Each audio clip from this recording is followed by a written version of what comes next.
Mummy मला French toast खायचेत. चल मग बनवू आता. त्यासाठी लागणारं साहित्य: अंडी घेतलेत आपण इथे 2, हिरवी मिरची, कोथिंबीर, काली मिरी, दूध, मीठ आणि ब्रेड.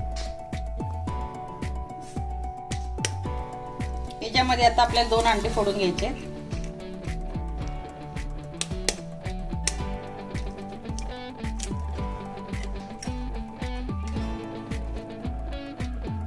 थोडंसं दूध टाकूया आपण. काली मिरी पावडर, मीठ चवीनुसार,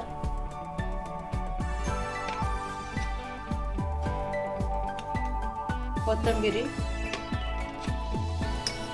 हिरवी मिरची. आता हे आपण घेऊया.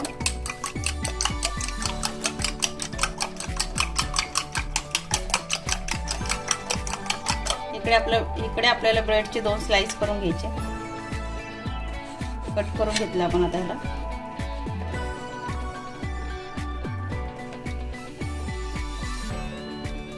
इकडे आता पॅन मध्ये आपण थोडंसं तेल टाकून घेऊया.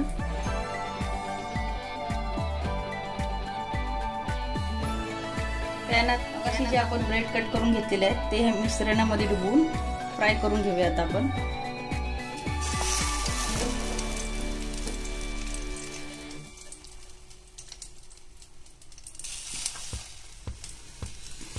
आता एका साईडने भाजून झाल्यावरती आपण पलटी करून घेऊया. हे बघा असं लालसर भाजून झालं पाहिजे. पलटी मारून घेऊया. असं लालसर झालं पाहिजे एकदम.